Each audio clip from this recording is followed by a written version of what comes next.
తెలుగుదేశం ప్రభుత్వము ముఖ్యమంత్రి చంద్రబాబు నాయుడు గారు పూర్తిగా రాయలసీమ ప్రాంతాన్ని విస్మరించి ఒకే ప్రాంతానికి ముఖ్యమంత్రిగా వ్యవహరిస్తూ రాయలసీమ ప్రజలను పూర్తిగా అన్ని రకాలుగా మాటలతో మభ్యపెడుతూ ఇచ్చిన హామీలు నెరవేర్చకుండా ఈరోజు వర్షాలు లేక చాలా రకరకాల ఇబ్బందులు పడుతుంటే కూడా శ్రీశైలంలో మొదటి నుంచి కూడా గతంలో ప్రాజెక్టు కట్టినప్పుడు కూడా 854 అడుగులు నికర జలాలు కంపల్సరీ ఉండాలి, ఆ తర్వాత వచ్చే నీళ్ళ కిందికి ఇస్తారనేది ఉంటే గతంలో ముఖ్యమంత్రిగా అయిన ఒక మాడిఫై చేసి 834 అడుగులకు కుదించడం కూడా జరిగింది.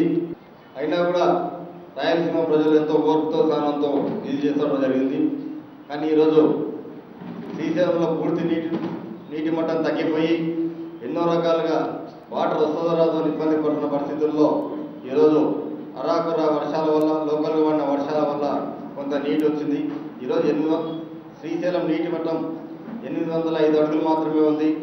అయినా కూడా వాళ్ళు తాగునీటికి సాగునీటికి అని తెలంగాణ వాళ్ళు ఆంధ్ర వాళ్ళు ఉన్న శ్రీశైలంలో నీటిని కూడా తీసుకుపోవాలన్న ఆలోచనతో జీవో ఇవ్వడం జరిగింది. దీనివల్ల రాయలసీమ ప్రాంతం దూరం అన్యాయం అయిపోతుంది. రేపు పొద్దున వర్షాలు పడతావో పడవో ప్రాజెక్టు నీళ్ళు వస్తావో రావో అనే అపోహతో ఉండడం జరుగుతుంది. కాబట్టి ఎట్టి పరిస్థితుల్లో ఉండే నీటిని అలాగే ఉంచి ఖచ్చితంగా రేపు నీటి మట్టం పెరిగిన తర్వాతనే విడుదల చేయాలని చెప్పి డిమాండ్ చేయడం జరుగుతుంది. లేకుంటే ఈ ముఖ్యమంత్రి పూర్తిగా ఒక ప్రాంతానికే ముఖ్యమంత్రిగా వివరిస్తున్నారు అని కూడా జరుగుతుంది. ఆయన ఇప్పుడు చెప్పాడు, నేను కృష్ణా నదికి అనుసంధానం చేస్తాను, గోదావరి జలాల నుంచి తెచ్చి కృష్ణా డెల్టాలో కలుపుతాను, శ్రీశైలం నీళ్ళు కిందికి అవసరం రాదు, మాకు వాడుకోవాల్సిన అవసరమే లేదు, శ్రీశైలం నీళ్ళన్నీ కూడా రాయలసీమకి ఇస్తానని కూడా చెప్పడం జరిగింది. కానీ ఏ ఒక్క మాట కూడా నిలవడం లేదు. 3 రోజుల కిందట ఆయన స్వయంగా ముఖ్యమంత్రిగా 850 అడుగులు వచ్చే వరకు కూడా ఒక చుక్క నీటిని కూడా విడుదల చేయను అని చెప్పడం జరిగింది. కానీ ఈరోజు ఏం చేస్తున్నాడు, కేవలం తెలంగాణ వాళ్ళు మాకు 3 టీఎంసీలు కావాలా హైదరాబాద్కు తాగనీకి అంటే అది సాగు పెట్టి అట్లాగే గుంటూరు ప్రకాశం జిల్లాకు కూడా నీళ్లు తీసుకుపోవడం జరుగుతుంది. వాళ్ళు తాగునీటి కోసం 3 టీఎంసీలు అడిగితే ఈయన సాగునీటి కోసం కాదు ఇరిగేషన్ కోసం 8 టీఎంసీలని మొత్తం 10 టీఎంసీలు తీసుకుపోవడం జరుగుతుంది. అంటే పూర్తిగా వాళ్ళు ఎంతసేపు ఉన్నా తెలంగాణ వాళ్ళు ఏం చెప్తే దానికి లొంగిపోయి దాన్ని పబ్బ కడుక్కుంటూ వాళ్ళ ద్వారా ఏం చేసుకుంటూ పోవడం జరుగుతుంది. కాబట్టి రాయలసీమ వాళ్ళు ప్రతి ఒక్కరు కూడా గుర్తించుకోవాల్సిన పని ఉంది. ముఖ్యమంత్రి కేవలం ఒక ప్రాంతానికి వ్యవహరిస్తున్నాడు, రాయలసీమకు పూర్తిగా విస్మరించడం జరిగింది. ఇంతకుముందు కూడా ఎన్నో రకాల ఈ జిల్లాలో హామీ ఇవ్వడం జరిగింది, ఏ ఒక్క హామీలు కూడా నిలబెట్టలేదు. అలాగే ఈ కృష్ణా జిల్లాను ఎట్టి పరిస్థితుల్లో ఆపడానికి ప్రభుత్వం దృష్టి తీసుకోవాలని చెప్పి కోరుకుంటూ నేను మీ ద్వారా తెలియజేస్తున్నాను. మేము 22వ తేదీన కడప ఎమ్మెల్యేలము అలాగే ఎంపీ అవినాష్ రెడ్డితో పాటు కర్నూలు జిల్లా ఎమ్మెల్యేలము అందరం కలిసి మేము శ్రీశైలం పూర్తి నీటి సామర్థ్యము 874 పెట్టాలి అని మేము కోరడం జరిగింది. అలా మేము చీఫ్ సెక్రటరీని అలాగే ప్రిన్సిపల్ సెక్రటరీ గారిని కూడా మేమందరము వెళ్ళి కలవడం రిప్రజెంటేషన్ ఇవ్వడం కూడా జరిగింది. అంటే గత 2 ఏళ్ల నుంచి రాయలసీమ ప్రాంతము ఎంతో నష్టపోతూ ఉన్నాము, వర్షాలు లేక ఇప్పటికే 2 ఏళ్ళు కరువుతో అల్లాడిపోతూ ఉన్నాం. కాబట్టి ఖచ్చితంగా శ్రీశైలం నీటి మట్టం 874 లెవెల్ వచ్చింది, 874 లెవెల్ పెట్టండి, 854 లెవెల్ వచ్చిన తర్వాతనే పోతిరెడ్డిపాడు నుంచి నీటి విడుదల చేయాలి.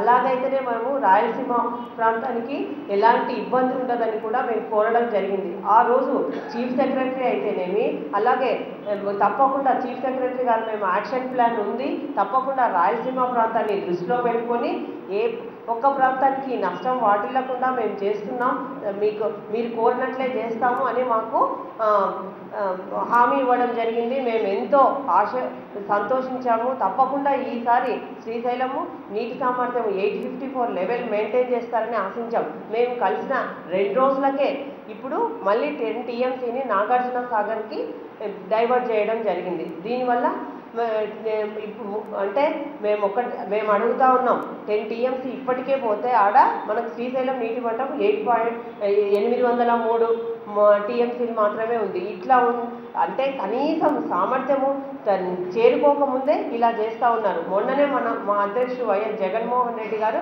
2 నెలల కిందట జలదీక్ష ఏర్పాటు చేసినారు.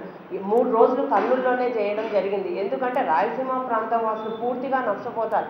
ఇప్పుడు మనకి తెలంగాణ ప్రభుత్వము పాలమూరు డిండి ప్రాజెక్టులు ఏర్పాటు చేస్తూ ఉంది. దీనివల్ల పూర్తిగా ఇంకా నిర్వీర్యమైపోతుంది. రాయలసీమ రైతులు జీవితం ప్రశ్నార్థకంగా తయారవుతుందన్న ఉద్దేశంతోనే చేయడం జరిగింది. కానీ వాళ్ళకి చీమ పుట్టినట్లయినా లేదు.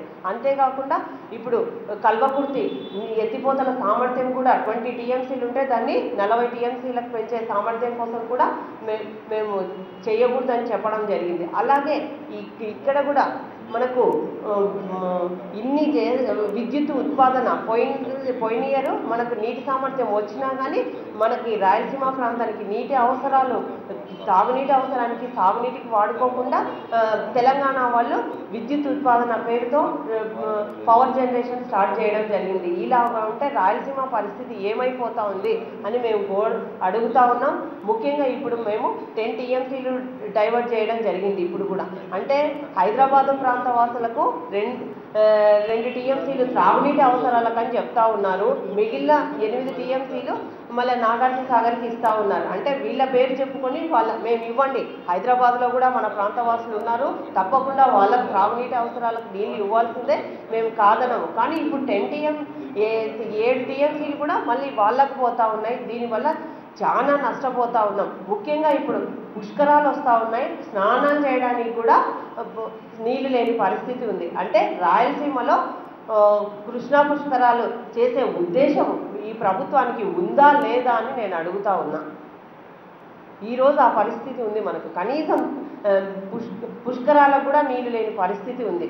అంతేకాకుండా 854 లెవెల్ మెయింటైన్ చేసిన తర్వాతనే కిందికి వదలాలని చెప్తా ఉన్నాం. మేము కలిసిన తర్వాతనే అది చేస్తామని చెప్పి హామీ ఇచ్చి కూడా వెంటనే డైవర్ట్ చేయడం జరిగింది. అంతేకాకుండా గుండ్రేవుల ప్రాజెక్టు ఏర్పాటు చేస్తామని 2014లో మన ముఖ్యమంత్రి గారు ఆగస్టు 15 ఇండిపెండెన్స్ డేకి వచ్చి ఆ రోజు హామీ ఇవ్వడం జరిగింది. ప్రతిపాదనలు పోయి కూడా 1 ఇయర్ అవుతా ఉంది. ఇంతవరకు దానిపైన ఏ మాత్రము శాంక్షన్ చేయడం లేదు, ఏ మాత్రం ఇంట్రెస్ట్ చూపించడం లేదు. అంతేకాకుండా సిద్ధేశ్వరం అలుగు ఏర్పాటు చేసినట్లయితే మా రాయలసీమ ప్రాంతానికి ఎలాంటి తాగడానికి కానీ సాగునీరు కానీ ఎలాంటి ఇబ్బంది ఉండదని కూడా కోరడం జరిగింది. ఇవన్నీ కృష్ణా రివర్ బోర్డు కూడా మనకు కర్నూలులో ఏర్పాటు చేయాలని కూడా మేము మొదటి నుంచి కోరుతా ఉన్నాం.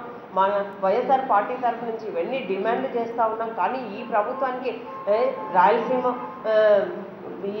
ఈ ముఖ్యమంత్రి గారికి రాయలసీమ వాసులు అంటే ప్రేమ లేదు. రాయలసీమ వాసులు ఎడారి ప్రాంతం ఎడారైపోయినా కానీ ఆయనకు చీమ కుట్టినట్లయినా లేదు.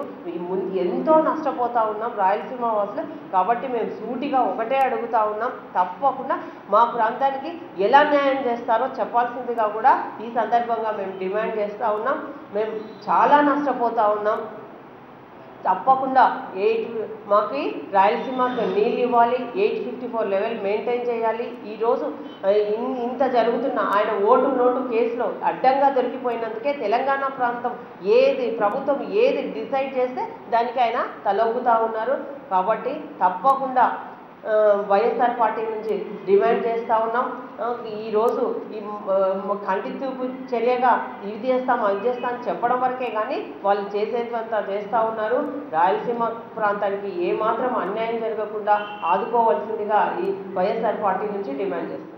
రాష్ట్ర ముఖ్యమంత్రి చంద్రబాబు నాయుడు గారు శ్రీశైలం లెవెల్ మెయింటైన్ చేసినటువంటి శ్రీశైలం డ్యాంలో కూడా అసలు మనకు దూరాలకే ఈరోజు వరద లాంటి పరిస్థితి ఉంది. ఇప్పుడు మనం సుమారుగా వారం రోజుల కిందట ఆల్మట్టి తర్వాత నారాయణపూర్ డ్యామ్ నిండిన తర్వాత జూరాలకు నీళ్ళు వస్తున్న తరంలో ఆ వచ్చినట్టు ఫ్లడ్ వాటర్ను కూడా ఆల్రెడీ ముఖ్యమంత్రి లెవెల్లో నిర్ణయం తీసుకొని 10 టీఎంసీలు కిందికి వదలాలని చెప్పి చాలా నీచమైన విషయం. ఎందుకంటే ఈరోజు రాయలసీమలో చెప్తానని ఆయన మొన్ననే చెప్పారు, పట్టసీమకి నీళ్లు తెచ్చాను, పట్టసీమ నుంచి తీసుకొచ్చి కృష్ణాలో కలిపాను, గోదావరి నీళ్లు విజయవాడ దగ్గర మొదటి వ్యక్తి నేను చెప్పుకున్నట్టు వ్యక్తి ఈరోజు మొన్ననే చెప్పారు రాయలసీమకి నీళ్ళు రావంటున్నారు. శ్రీశైలం నుండి నీళ్ళు కూడా ఎవ్వరం కూడా మేము వాడుకోము. శ్రీశైలం నుండి నీళ్ళు కూడా రాయలసీమ 4 జిల్లాలకు అదేవిధంగా ఒంగోలు జిల్లాలకు తరలించడం జరిగింది. ఆయన చెప్పిన 3 రోజులకే ఈరోజు మరలా 10 టీఎంసీల కిందికి నాగార్జున సాగర్ తీసుకున్న సంగతి తెలుసు. ఈరోజేమో తెలంగాణ ముఖ్యమంత్రి గారేమో తనకున్నటువంటి అన్ని ప్రాంతాలు ఒక విధంగా చూస్తూ ఎక్కడ ఏ విధంగా గోదావరిలో కానీ కృష్ణాలో కానీ తుంగభద్రలో కానీ ఎక్కడ కూడా ఏ జిల్లాకు నీళ్ళు అవసరమో ఆ జిల్లాను అక్కడ పెట్టి అన్ని లెక్కల ప్రకారం అన్ని జిల్లాకు సమానంగా పంచుతూ ఉంటే ఈరోజు మన ముఖ్యమంత్రి గారు కేవలం నాకు రాయలసీమ జిల్లాలో అవసరం లేదు, ఈరోజు నాకు కోస్తా జిల్లాలే ముఖ్యము, అక్కడనే రాజధాని పెట్టాను, నీళ్లు కూడా అక్కడికే తీసుకుపోతాను, ఇక్కడ రాయలసీమలో రాజధాని అవసరం లేదు, నీళ్లు కూడా అవసరం లేదు, కాబట్టి ఇంత మండిగా పోతే మంచి పద్ధతి. ఎందుకంటే అన్ని పార్టీల వారు స్పందించారు. ఈరోజు వైఎస్ఆర్ కాంగ్రెస్ పార్టీ కాదు, తెలుగుదేశం వారు కానీ కాంగ్రెస్ వారు కానీ సిపిఎం అందరూ కూడా ఈరోజు ఇక్కడ తెలుగుదేశంలో నాయకులు కానీ మంత్రులు కానీ కూడా సంతోషం. ఎందుకంటే మనం ఏ పార్టీలో ఏ ప్రభుత్వంలో భాగస్వాములు ఉన్నప్పటికీ కూడా ఆ ప్రాంతానికి అన్యాయం జరుగుతుంటే ఎవరు కూడా మనం కూడా ఈరోజు వ్యతిరేకించాల్సిన అవసరం ఉంది. కాబట్టి ఈరోజు నుండి తెలుగుదేశం పార్టీ ఎమ్మెల్యేలు కానీ మంత్రులు కూడా మీ అందరూ కూడా రాయలసీమ వాళ్ళైతే అందరం మేము కూడా వస్తాం ముఖ్యమంత్రి దగ్గరికి, అందరం పోయి నీళ్ళు అడుగుదాం. ఎందుకంటే ఈరోజు ఎన్నో ప్రాజెక్టులు రౌడ్ రిజర్వాయర్ ఉంది, గండికోట రిజర్వాయర్ ఉంది, ఇవన్నీ కూడా అలగనూరు బ్యాలెన్స్ రిజర్వ్, ఇవన్నీ కూడా మనం శ్రీశైలం డ్యామ్ నుంచే నింపుకోవాల్సిన అవసరం ఉంది. మళ్ళీ ఇన్ని డ్యాములు కట్టుకొని రాయలసీమలో ఇవన్నీ నింపలేకపోతే ఇన్ని కోట్ల పెట్టుబడులు పెట్టి డబ్బు వ్యర్థమైపోతుంది. ఈరోజు కృష్ణా పుష్కరాలు వస్తున్నాయి, అందరికీ మనకు తెలుసు. అంటే ఇంతకుముందు 2005లో పుష్కరాలు వచ్చాయి, మళ్ళా 12 సంవత్సరాల కంటే అందరికీ తెలుసు 2016లో పుష్కరాలు. ఈరోజు ఎవరు చూసినా ముఖ్యమంత్రులు కానీ మంత్రులు కానీ చీఫ్ ఇంజనీర్ కానీ సెక్రటరీ కానీ కర్నూలు జిల్లా కలెక్టర్ కానీ అందరూ కూడా ఈరోజు కృష్ణా పుష్కరాలకు ఎక్కడ చూసినా నీళ్ళు వర్క్స్ జరగలేదు, ఏమి జరగలేదు, హడావిడిగా చేయండి, రాత్రి పగలు చేయండి అంటున్నారు. మళ్ళీ 12 ఏళ్ల కూతురు పుష్కరాలు వస్తే మీరు దృష్టిలో పెట్టుకోకపోతే ప్రభుత్వం వచ్చి కూడా 2 సంవత్సరాలు అయింది, సంవత్సరం ముందరనో 6 నెలల ముందరనో టెండర్లు పిలిచవచ్చు. నేను టెండర్లు పిలిచే విషయం కూడా లేకుండా చీఫ్ సెక్రటరీ కానీ ఈ ఫైనాన్స్ సెక్రటరీ కానీ మేము సంతకాలు పెడతామంటే ఆ టెండర్ల విషయం కూడా పిలిచకుండా అప్పటికప్పుడు క్యాబినెట్ మీటింగ్లో పెట్టారంటే ఏమి ఇంపార్టెంట్ విషయం కాదు, ఇదో పెద్ద ప్రాజెక్టు కాదు, సుమారుగా 500 కోట్ల పనుల క్యాబినెట్ మీటింగ్లో అప్రూవల్ తీసుకున్నట్టే చాలా చూసిన. ఎందుకంటే దయచేసి అందరం కూడా దీని మీద పోరాల్సిన అవసరమైంది. ఎందుకంటే ఈరోజు 854 మెయింటైన్ చేసిన లెవెల్ని ఫ్లడ్ లెవెల్ని మెయింటైన్ చేయకుండా మొదటి నీళ్ళు తీసుకుపోతామంటే అసలు కృష్ణా పుష్కరాలు వస్తే నీళ్ళు లేవు, ఉన్నటువంటి 10 టీఎంసీలు తీసుకుపోతే అందరూ స్నానాలు ఎక్కడ చేయరు, మీరు ఇన్ని కోట్లు ఖర్చు పెట్టారు, దయచేసి దీని మీద అందరూ కూడా స్పందించాలని చెప్పి చెప్పడం జరుగుతుంది.